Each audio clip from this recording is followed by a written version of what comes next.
México inclusive está proponiendo un fondo verde. O sea, nosotros como país hacemos una inversión que puede ser disponible pues para todos los países del mundo siempre y cuando el resto de los países también lo hagan. Y esa inversión la utilizamos para fomentar este cambio que tenemos que llevar a cabo. Usted, que es asesor del presidente Calderón para este tema, es que México sea punta de lanza y ejemplo para el mundo en materia de cambio climático. Sí, México ¿esa es la idea? Líder.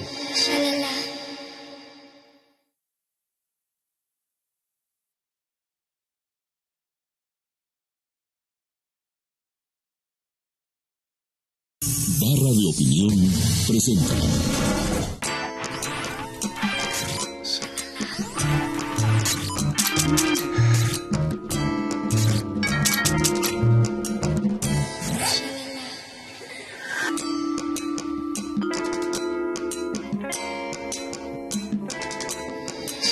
Pues qué gusto tenerlo aquí para cenar. Tanto tiempo llevamos tratando de sentarnos a platicar con usted. Bienvenido. Muchas gracias, encantado de estar con ustedes. Muchas gracias. Doctor Molina, queremos hablar con usted, por supuesto, de sus especialidades, del adelgazamiento de la capa de ozono, de la calidad del aire, incluso de su pasión por la ciencia. Pero antes queremos tocar base con dos asuntos coyunturales. ¿Dónde lo agarró la influenza? Pues yo estaba en México. Estaba en México en esos días y fue pues cuando todos nos tomamos vacaciones y que cerraron las escuelas y hasta los restaurantes. Estaba en México y pues poco después viajé a Estados Unidos sin ningún problema. ¿Cómo vio la coyuntura? ¿Le sorprendió? ¿Cómo ve a la poca distancia que tenemos de la crisis sanitaria? ¿Cómo reaccionamos? Pues me pareció que México quedó bien, que se tomaron las medidas necesarias pues de precaución, muy al principio, por la posibilidad de que este virus nuevo pues fuera muy peligroso. Realmente al poco tiempo ya se supo que no era tan peligroso ni se iba a propagar tanto. Entonces, pues México siguió actuando y yo creo que eso pues es algo bueno desde el punto de vista internacional, que tomara las precauciones necesarias para que el resto del mundo pues no estuviera preocupado. Pero en un momento dado, pues quizá, pero en fin, eso ya son puntos de vista un poco más personales sin haber yo estudiado esto con mucho detalle, pero dada la magnitud del riesgo, que todo esto se puede cuantificar, pues en un momento dado yo creo que ya no hubiera sido necesario tomar medidas tan drásticas. Por ejemplo, en Estados Unidos, que vemos que ahora tienen más casos, pues si hay algún niño que tiene el virus en alguna escuela, la cierran, pero no están cerrando todas las escuelas. Sobre reaccionamos. Yo creo que sobrereaccionamos y pues quizá no esté mal visto en el resto del mundo, pero realmente considerando pues la cantidad de gente que ha adquirido el virus, inclusive la cantidad de gente que ha fallecido y que en parte pues se puede explicar porque al principio pues no tenían los tratamientos adecuados, pues es un riesgo menor comparado con pues muchas otras causas de muertes. O sea, y aquí quizá el punto de vista que normalmente no se discute con mucha claridad es esta decisión, pues tenemos que evitar muertes a toda costa.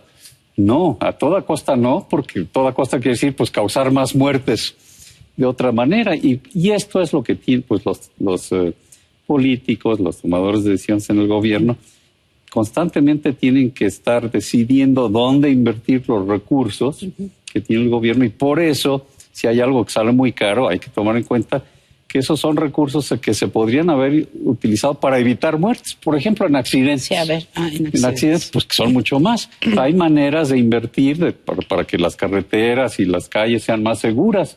Entonces, eso es lo que pone un límite a cuánto gastar y qué tanto un gobierno debe de pues comprometerse con su desarrollo económico, porque lo que está haciendo es quizás salvando unas cuantas vidas de una manera, pero en realidad está arriesgando más vidas de otra manera. Doctor Molina, y con lo que nos costó estos 10 días de paro en el país, si se hubiera invertido es una investigación científica de lo que pudiera haber sucedido, porque nos agarró sin ciencia esta crisis. Sí.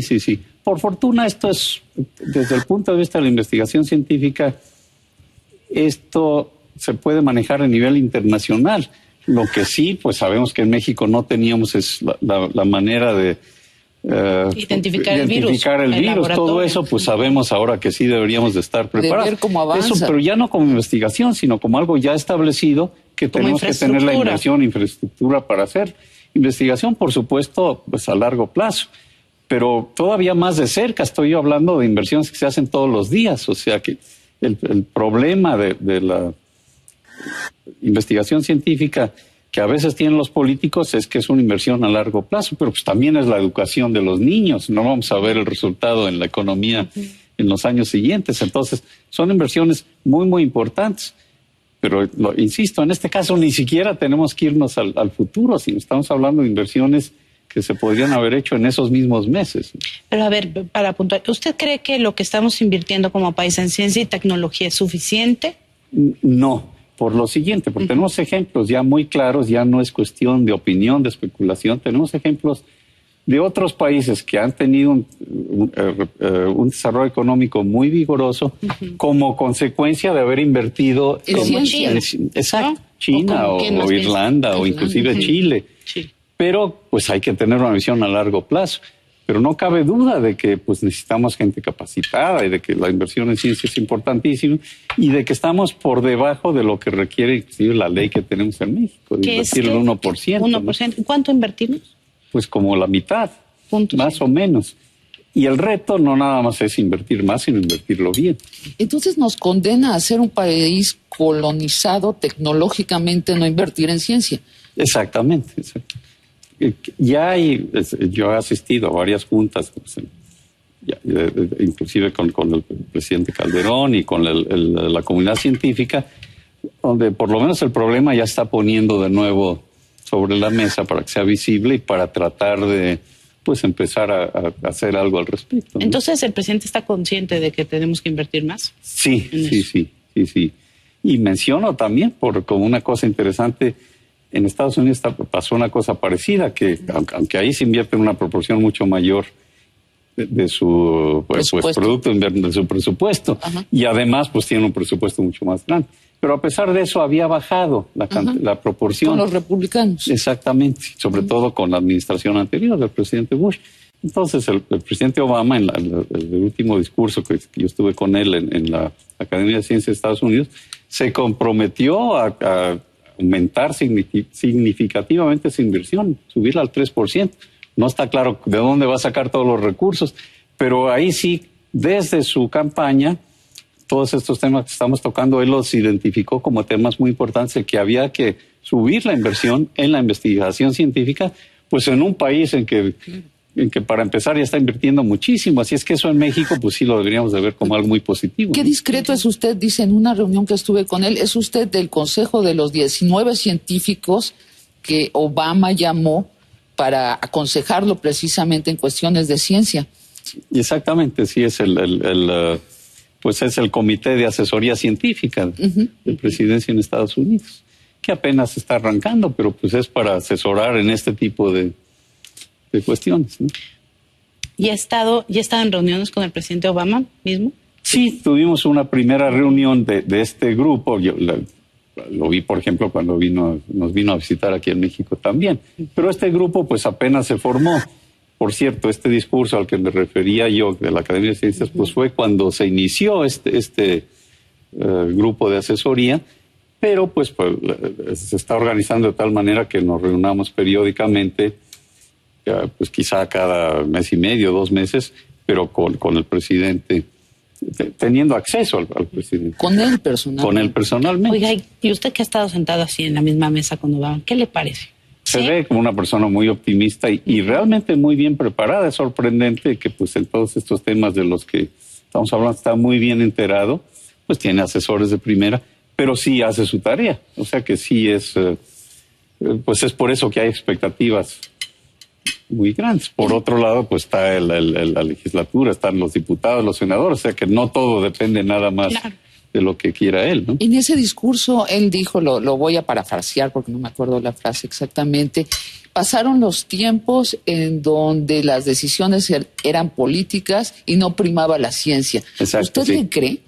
Sí, es que yo desde eso estaba involucrado desde la administración anterior, porque estábamos preocupados en la comunidad científica precisamente por esta politización de la ciencia, porque pues en problemas como cambio climático, exacto, pues estaban vetados, digamos, los detalles de los documentos que salían del gobierno. Los nuevos automóviles estaban vetados por razones económicas más que por razones de salud, ¿no? Sí, de la población. Sí, y lo que nos preocupó desde el punto de vista de la comunidad científica es que pues no hubiera una comunicación muy clara de lo que opina o de las conclusiones de la comunidad científica, que no siempre son comunicaciones que tienen certeza, pero la comunidad científica pues lo sabe y explica dónde hay incertidumbre, pero no tienen ese tamiz político de que si hay un problema con el cambio climático que pueda afectar pues a las industrias petroleras, que entonces pues se cambien los resultados. Eso es lo que llamamos la integridad de la ciencia y que desde la campaña del presidente Obama prometió que lo iba es algo que iba a tratar de arreglar. Uh-huh. Y por eso la comunidad científica pues está, digamos, a la expectativa de que esto efectivamente suceda. Y no es que darles más o menos importancia, sino que realmente la ciencia, se respete la integridad de la ciencia. Y a veces dentro de la misma comunidad pues hay distintas opiniones, etcétera, pero lo importante es que esté bien informado el público y que no pues esté de alguna manera tenga a pasar esto por filtros políticos, ¿no? Ese es el problema importante. ¿Y usted, doctor Molina, asesora al gobierno de Obama en temas específicos que son sus áreas de expertise, por así decirlo, como cambio climático, calidad del aire, o opina de todo lo que tiene? Bueno, en realidad este grupo de asesoría, el grupo de asesoría científica, opina todo lo que sea pertinente en ciencia, y al mismo presidente, la presidencia o el proceso político, pues a veces pues lleva las preguntas que nuestro grupo entonces tiene que discutir. Pero también hay pues temas muy claros en los que sabemos que pues, estamos ya participando, y por eso pues tenemos unas cuantas comisiones en estos temas importantes. Y por supuesto, pues si es un tema, hay tantos temas importantes que no todos podemos ser expertos en todos los temas. Entonces, una de las características importantes de este grupo es que podemos acudir a la comunidad científica, simplemente asegurarnos de que sea algo que sea aceptable, etcétera, etcétera. Y por eso, pues la situación es mixta. En realidad todos opinamos de todo, pero le damos, por supuesto, pues la preferencia requerida pues a los expertos en cada campo, ¿no? ¿Y cuáles son los temas que usted pone en ese consejo? Pues los temas que a mí personalmente pues en los que tengo más experiencia, etcétera, básicamente son los temas ambientales. El de cambio climático es uno muy importante, y por fortuna pues el equipo del presidente Obama es muy fuerte en ese tema. Se ha abierto, es una diferencia enorme con Bush, ¿no? Exacto. Diferencia abismal. Exacto. Y otro tema, un ejemplo, un tema que me interesa también es el tema de educación. Y esa educación no solamente en ciencias, que es muy importante, pero educación en general. Yo ya había sido miembro de un grupo, de este grupo con el presidente Clinton. Uh-huh. Y en aquel entonces nos dividimos también por equipos, porque estábamos preparando documentos, y pues había un equipo importante para asuntos de energía, cambio climático, y otro que preparamos un documento de educación. Entonces, pero básicamente son ejemplos de los temas importantes. Menciono otros temas pues, que se discuten, en que yo no tengo ninguna experiencia directa, pero por supuesto sí conocimiento platicando con colegas, como el de las células madre o la bioética. Son cosas, aquí la dificultad es que no siempre está muy claro hasta dónde hay ciencia y dónde son ya juicios de valor y pues opiniones de la sociedad. Y ahí pues lo importante es que como científico o como comunidad científica, pues saber cuáles son nuestros límites y explicar qué es lo que está basado en conocimiento científico y qué es lo que está basado en pues las opiniones o juicios de valor. Y siempre y cuando lo pongamos en la mesa, yo creo que esa es la manera de Prejuicios de valor. Exacto. Prejuicios podría ser, exactamente. ¿Y en México tenemos un consejo semejante? En México, esto es lo que empieza apenas. Les mencionaba yo que se está reuniendo este grupo de pues asesoría científica que había dejado de tener importancia. Siempre ha habido algún asesor científico, pero igual que en Estados Unidos depende mucho de la importancia que le dé cada presidente. Entonces, por fortuna sabemos que el del presidente Calderón sí le da mucha importancia, por ejemplo, al cambio climático, y pues yo trabajo directamente con él en este caso. Pero hay pues este grupo científico que puede quizá ser el que fomente este aumento en la inversión del que estábamos hablando. El 13 de mayo estuvo usted con Felipe Calderón, dice que lo ve directamente. El 13 de mayo estuvo con él. ¿De qué hablaron? El 13 de mayo, miércoles 13 de mayo.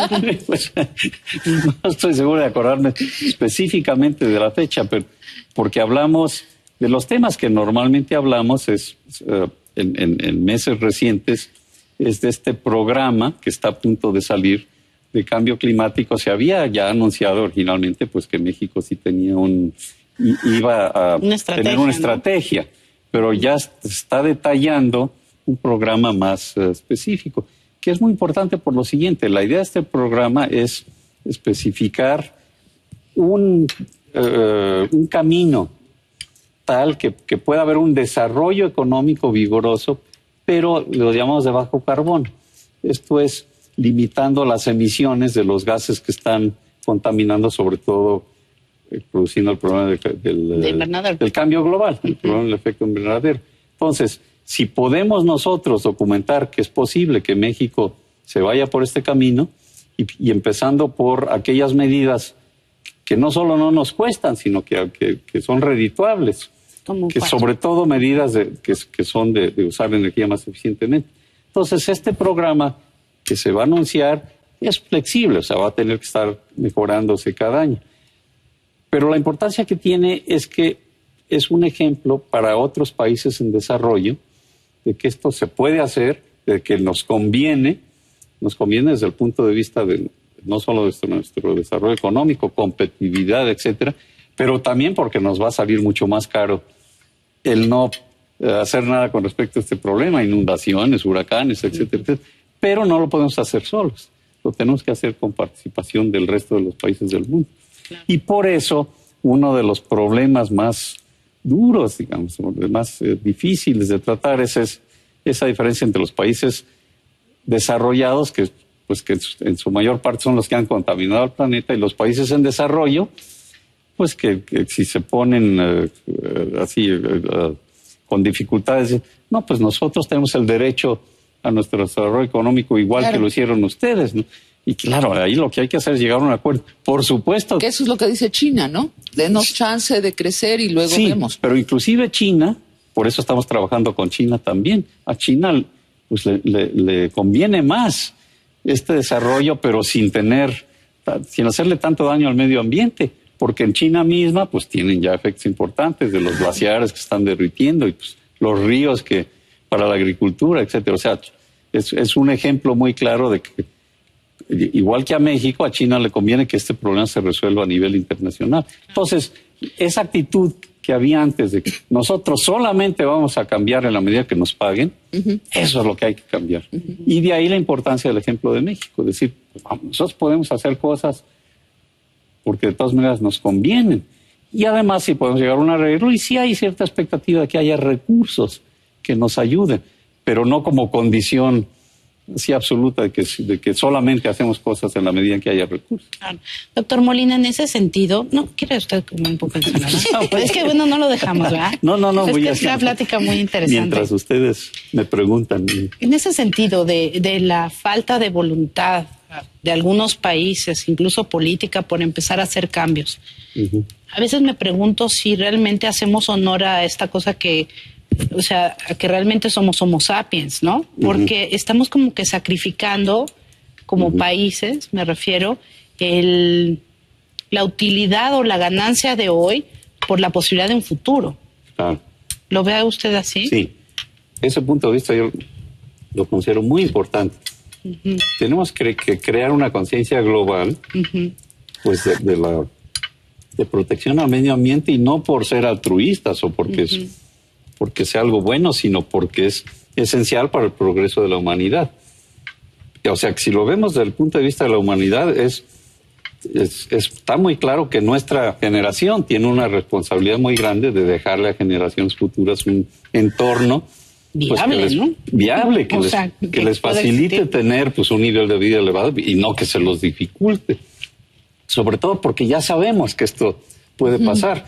La excusa quizá en siglos anteriores es que pues no estaba la humanidad consciente de que esto porque no había la ciencia que tenemos. Exacto, pero ya sabiéndolo y sabiendo que hasta nos sale más barato tomar las medidas necesarias, pero que hay que tomar en cuenta la escala de tiempo, pues ese es el reto, ¿no? Pero sí es importantísimo. Y eso no lo podemos hacer compitiendo país con país. Tenemos que, pues... un acuerdo global. Un acuerdo global, porque si todos trabajamos juntos, todos salimos ganando. Pero si en vez de eso, cada quien se va por su lado, pues a cada país le conviene más emitir lo más posible para no tener competencia. Entonces esa es la diferencia fundamental. ¿Y qué tan viable, ve que lleguemos a un acuerdo global? Porque, ¿qué tan viable? De por sí vemos que a veces no se nos da mucho la cooperación y la comunicación, sí, ¿no? Es un reto enorme. Hasta hace pocos años se veía muy difícil. Pero las cosas cambiaron, yo por eso soy optimista. Primero, la ciencia se volvió más clara y los efectos del cambio climático pues también ya los vemos con mucha claridad. No cabe duda que el clima está cambiando. Eso ya tuvo un impacto muy grande, no tanto en la comunidad de negociadores que son los que están tratando de ver si se llega a un acuerdo, sino en los jefes de Estado. Y entonces es ese liderazgo, ese compromiso de los jefes de Estado que es un cambio importante. También hay cambio que se requiere en la sociedad en general, pero no podemos esperarnos a que toda la sociedad esté consciente de esto. Lo importante es que los líderes sean los que motiven, digamos, este cambio. Se comprometan. México inclusive está proponiendo un fondo verde. O sea, nosotros como país hacemos una inversión que puede ser disponible pues para todos los países del mundo siempre y cuando el resto de los países también lo hagan. Y esa inversión la utilizamos para fomentar este cambio que tenemos que llevar a cabo. Entonces, todo esto lo hace más factible. Doctor, quiero entender, o sea, crear un fondo económico de dinero y entonces resolver en México cosas y después compartirlas con el resto de los países. Sí, pero lo aclaro porque aquí hay dos pasos. El primero es que México empiece a tomar medidas, como decía yo, que nos conviene, usar energía más eficientemente, tener automóviles más eficientes, hacer vivienda que esté mejor aislada para no desperdiciar tanta energía, calentadores solares para agua. Son ejemplos. Industria también, pues podemos las industrias nuevas por lo menos asegurarnos que sea tecnología de punta con las menores emisiones posibles y usar energía renovable. O sea, toda una serie de medidas que ya nos conviene hacer. Pero al mismo tiempo, eso es dentro de México, al mismo tiempo, ¿qué es lo que podemos hacer para la comunidad internacional? Entonces, como una medida muy clara de que nosotros en México ya no tenemos esa posición de que solamente vamos a actuar en la medida en que nos lleguen recursos de fuera, decir, bueno, ¿por qué no nosotros como país en desarrollo contribuimos a un fondo internacional que se va a discutir? Tiene que haber un acuerdo internacional y ojalá que ahora en Copenhague, que es a finales de este año, que es la próxima reunión donde estos acuerdos se van a discutir. Se espera que se llegue a un acuerdo tan importante como el de Kioto, pero en Copenhague. Exacto. Pero un ejemplo el acuerdo que se podría llegar es formalizar la formación de un fondo internacional. La expectativa de México es que si México pone recursos, pues en buena parte los va a poder recuperar siempre y cuando sean para proyectos que promuevan su desarrollo económico, pero protegiendo al medio ambiente. Y entonces la idea es que con estos recursos pues ya no hay excusa de que estamos limitando el desarrollo económico de los países en desarrollo, ¿no? ¿Y está condicionado a eso o México lo va a hacer? México lo está proponiendo, pero solamente tiene sentido como un fondo internacional. Sí. O sea que solamente tiene sentido si es parte de un acuerdo en que otros países también contribuyen a ese fondo. Porque lo que está haciendo nada más por su lado es lo que decía hace un momento, esas medidas que nos conviene hacer. Lo mismo que Estados Unidos. Estados Unidos está tomando ya muchas medidas, todavía no cristalizan muchas de ellas, pero de poner pues límites a la eficiencia que tienen que tener los vehículos, etcétera, etcétera. Inclusive poner un mercado de carbono interno en Estados Unidos. Son cosas que pueden suceder dentro del país independientemente de lo que haga el resto del mundo. Pero eso es como ejemplo. Sí. Es para decir, miren, nosotros estamos dispuestos a hacer esto sabiendo que si nada más sucede esto, no se resuelve el problema. Una sola precisión. ¿Usted cree que lo veremos nosotros en los próximos años, este cambio drástico? Sí, yo tengo la expectativa, si no en Copenhague, pues ya se nos vino encima, pero en estos próximos años yo sí tengo la expectativa de que sí se llegue a un acuerdo, porque además, les doy un dato adicional, y es que la ciencia sigue avanzando y resulta que es más preocupante la situación de lo que se había anticipado. Entonces, con esa presión adicional, pues yo creo que sí, pues todos los jefes de Estado, no todos, pero la mayoría, pues sí es fácil de convencerlos de que es indispensable hacer algo. Entonces, sí vamos a ver, tengo la expectativa en los próximos años, por lo menos un inicio de estos acuerdos. Y no tiene que ser perfecto. Igual que el protocolo de Montreal, con el que yo estaba involucrado antes para la capa de ozono, que empezó pues muy tímidamente, pero después funcionó estupendamente y es un ejemplo que tenemos de un acuerdo internacional que funciona y funciona muy bien, pero es el único ejemplo.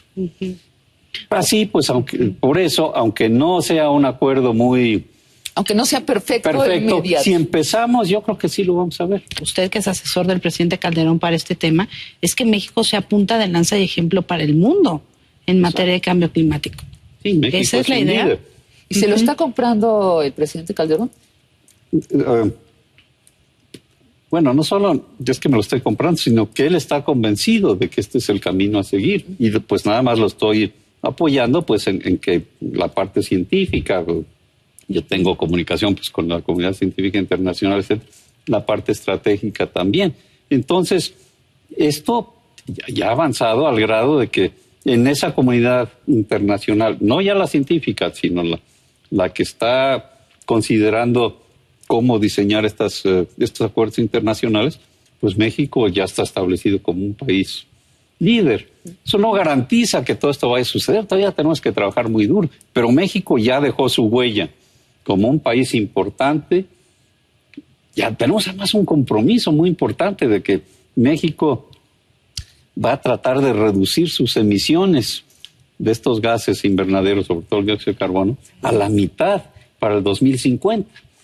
Y esto pues es un compromiso muy, muy serio, con la idea de que esto se puede hacer de nuevo, pues y que nos conviene hacerlo no solo sin frenar nuestro desarrollo económico, sino al revés. Sobre todo, además, la idea es que si efectivamente hay un acuerdo internacional y nosotros empezamos antes, pues es una medida muy buena, por supuesto, ¿no?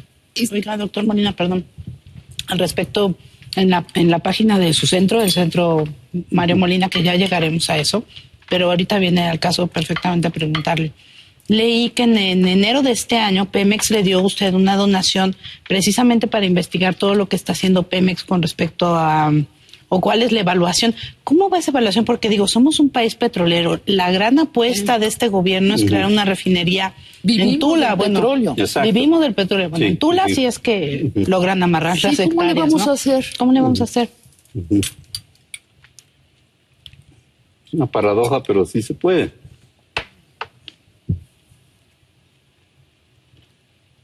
Aquí hay dos pasos importantes. El primero, reconoce uno a través de estudios económicos, pues que nosotros estamos haciendo en colaboración con expertos, tanto en México como internacionales, con ciertas metas, sabiendo que hay maneras de funcionar que no afecten a la economía de forma negativa, sino que al revés, en un momento dado sea un impacto positivo. Si tomamos medidas demasiado drásticas, pues sí, todos dependemos de la energía de los combustibles fósiles. No podemos pararlos de repente, pues sería un problema económico durísimo. Pero sí lo podemos tratar de acelerar lo más que se pueda y fomentar energías alternativas, etcétera, etcétera. Pero dentro de este esquema, sí podemos, por supuesto, seguir usando petróleo, exportarlo, pero lo tenemos que usar mucho más eficientemente. O sea, no desperdiciarlo como se está haciendo hasta el momento, ¿no? Cambiar los procesos. Exactamente. O sea, primero es esa misma cantidad, pero usarla mucho más eficientemente. Y un segundo paso que está un poco más lejano es para algunos usos, por ejemplo, generando electricidad, hay tecnologías que se están desarrollando y con Pemex vamos a hacer un proyecto piloto donde se captura el dióxido de carbono y se inyecta. En este caso lo vamos a hacer en un pozo petrolero que conviene aumentarle la presión para sacar más petróleo. Pero en el resto del en el resto del mundo, en otras circunstancias, simplemente se inyecta en lo que se llama domos salinos o en cavidades que hay debajo de la superficie del planeta para que no afecte a la atmósfera. Entonces, esa es la única manera de continuar usando combustibles fósiles sin afectar al medio ambiente. Yo le quería preguntar algo. Observo que usted está trabajando en México, está trabajando en Estados Unidos, pero siempre está pensando en el planeta. ¿En dónde más está trabajando? ¿En qué otros países está impulsando este cambio de mentalidad? Esto es un proceso muy internacional. La ventaja, digamos, de la comunidad internacional, primero les pongo ejemplo de lo que es ciencia básica. Como eso se publica, pues ahí no hay fronteras. Ahí no importa dónde se publique, pero por supuesto en México nos conviene tener científicos de primera que también estén publicando para garantizar que tengamos una educación de primera y expertos cuando sea necesario, etcétera, etcétera. Pero ahí no hay competencia. Bueno, en problemas ambientales es una situación parecida. Entonces tenemos programas de colaboración, pues con básicamente todos los países importantes del planeta, con la idea de que si hay, pues de alguna manera, programas que podamos usar como ejemplos de algo que esté funcionando muy bien, pues no importa dónde. Claro, si lo queremos traer a México, lo tenemos que adaptar a nuestras necesidades y a lo mejor hay problemas políticos específicos aquí en México, etcétera, etcétera. Pero por lo menos la parte técnica, pues eso tiene que ser universal. Entonces es desde ese punto de vista que sí, este problema lo estamos viendo de esa manera, ¿no? Problemas específicos, políticos y con los intereses económicos en este país. Los hay, ¿no? Los hay, claro. ¿Quiénes están resistiendo a esto? Realmente la resistencia es en parte puede ser del gobierno, porque hay una inercia de una cierta manera de operar. Entonces estamos hablando de cambios importantes. Y aquí, por fortuna, pues si hablamos con los tomadores de decisiones de más alto nivel, pues se dan cuenta de que hay que hacerlo y pues poco a poco cambiar esa cultura casi, esa mentalidad de cómo funcionar. ¿Los empresarios? Y los empresarios es lo mismo. Hay empresarios que están muy conscientes del problema. Y de nuevo aquí estamos hablando en parte de empresas mexicanas y en parte de empresas internacionales. Claro. Entonces, algunos como armadoras de coches, ¿no? Por ejemplo, la industria de los automóviles debe ser difícil de convencer de esto, ¿no? Bueno, es un buen ejemplo. Nosotros sí hemos estado trabajando con ellos desde hace tiempo, no solamente por lo del cambio climático, sino calidad de aire, porque ahí es muy importante tener tecnología a ese punto. Entonces, por supuesto, pues que se resisten un poco al cambio, sobre todo si los presionamos para que el cambio sea muy rápido.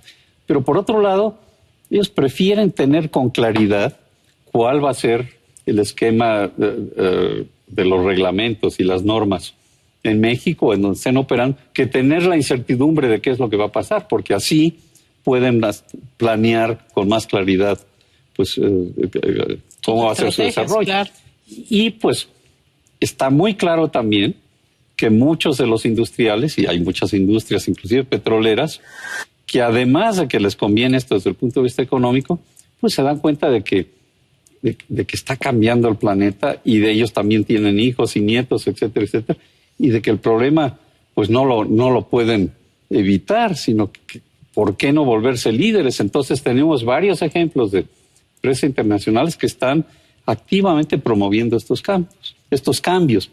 Aquí en México tenemos algunos ejemplos, pero sí hay que reconocer, estamos todavía un poco rezagados, simplemente porque todo esto está sucediendo pues muy rápidamente. Mientras hablamos, entonces no ha habido tiempo de explicarlo con detalle. Lo mismo con el gobierno, es aquí cosa de información, de explicar la realidad del problema y la importancia que tiene.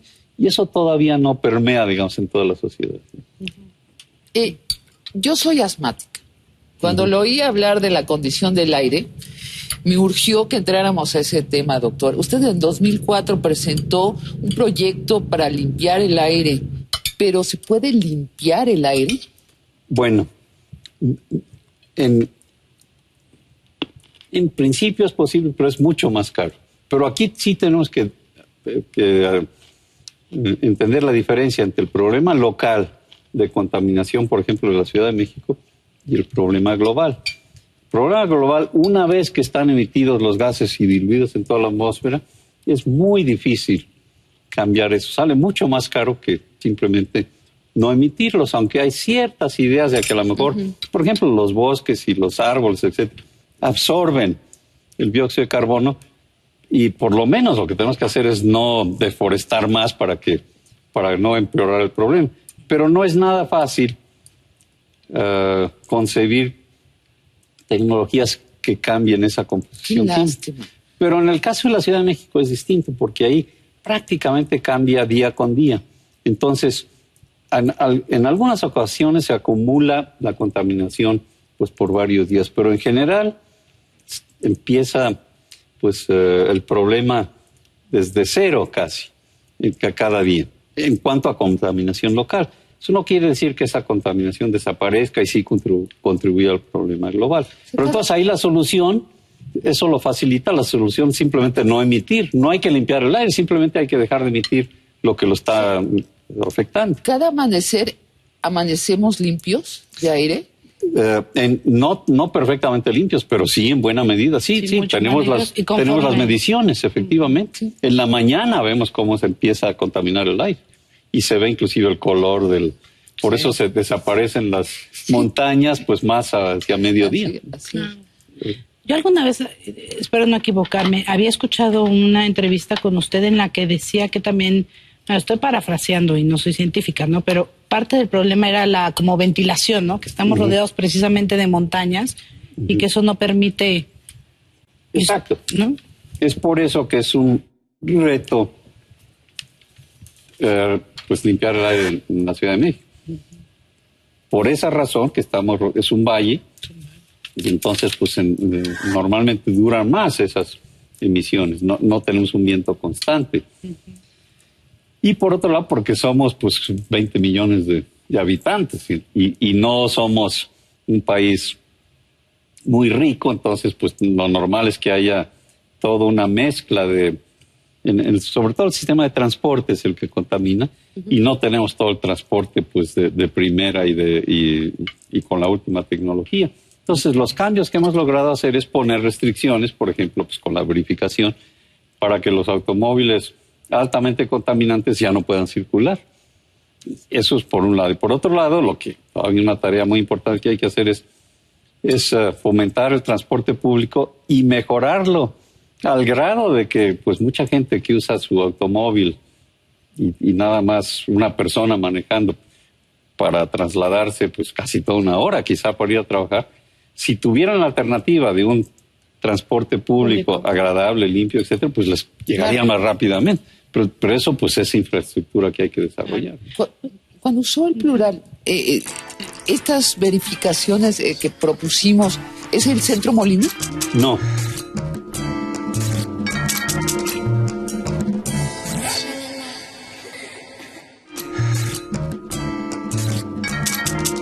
Estas verificaciones que propusimos, ¿Es el Centro Molina? No, la verificación es un programa que tiene el Distrito Federal y tiene el Estado de México. ¿Pero lo propuso el Centro Molina? Lo habíamos propuesto nosotros en colaboración, claro, con los funcionarios de gobierno de las dos entidades. Teníamos lo que se llamaba una Comisión Ambiental Metropolitana, que era un grupo de tomadores de decisiones. Sigue, pero ya no tiene fondos. Lo importante es que tenía fondos y así es con esos fondos, que era el fideicomiso ambiental, que vinieron en su momento de un pequeño aumento en el costo de la gasolina, eran unos centavos, nadie sabía. Eso era muchísimo dinero y con eso se podían pagar todos estos programas. ¿Y desde hace cuándo no tiene fondos la comisión? Pues hace ya años que por razones políticas se quitó. Es puramente, yo no estaba en aquel entonces, pero eso sí fue un error gravísimo. ¿Pero en tiempos de quién? Sí. ¿De Andrés Manuel López Obrador? No, eso fue antes. ¿Antes? Que se ¿Cuauhtémoc Cárdenas o desde por el PRI? Cuauhtémoc Cárdenas ya el presupuesto ya tuvo dificultades, pero como ya había presupuesto, cuando López Obrador era jefe de gobierno, todavía había fondos y nosotros sí pudimos usar esos fondos, por ejemplo, para eso, para la verificación y para otras medidas. El Metrobús, por ejemplo, es otra. ¿Ustedes lo propusieron? Nosotros te lo propusimos. Y de nuevo, no es una idea nuestra, sino ahí es un ejemplo de algo que está funcionando en otras partes del planeta. Y aquí, pues, en Brasil, en Curitiba y en Colombia, el Transmilenio, Bogotá, etcétera. Sí. Entonces ahí buscamos, hombre, ¿qué ha funcionado? ¿Dónde? Pues vamos a tratar de usarlo aquí. Y son ejemplos.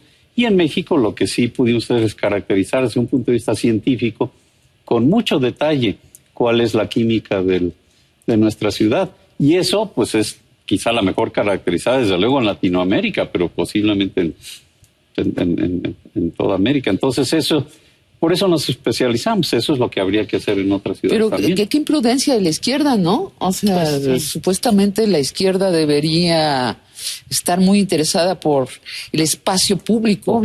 ¿No? Exacto. ¿Y qué más público que el aire, no? Sí, aunque ya no tiene fondos esa comisión, pues hay fondos metropolitanos, pero no está muy claro Qué mal. qué fracciones para mejorar el ambiente. ¿Por qué no empezamos desde un principio? Sí, es que le queremos preguntar sobre su pasión, Muy bien. sobre la ciencia. Usted escribe en la página de los premios Nobel que muy joven se asomó a un microscopio y eso le cambió la vida. Cuéntenos. Barra de Opinión presentó. México cuenta con instituciones como el Tribunal Electoral del Poder Judicial de la Federación, que resuelve como última instancia precisamente los conflictos que se den en una elección. Lo hacemos apegados a derecho, somos la máxima autoridad jurisdiccional electoral en el país. Los asuntos que nos llevan los resolvemos de manera independiente, imparcial y aplicando la ley. Qué bueno que sea por el camino del derecho, que se resuelvan los conflictos en el terreno electoral y que no sea a través de acuerdos entre los partidos políticos, manifestaciones en las calles, como se resuelvan estas cuestiones. El tribunal defiende el voto de los ciudadanos y los derechos de los partidos políticos.